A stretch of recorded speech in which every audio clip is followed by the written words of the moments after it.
In this video, we will be covering enabling IP validation on login to your system, selecting the user roles to apply validation to, and entering the approved IPs to access your system.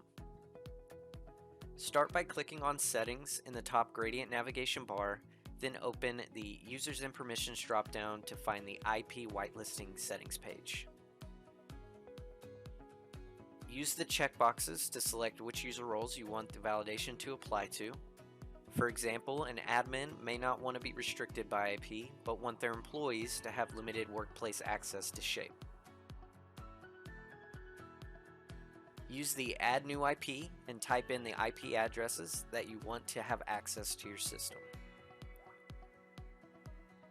When you have the IPs and user roles set, toggle Enable IP Validation for Login in the upper right-hand corner to restrict login access to the specific IP locations for certain user roles that you specified.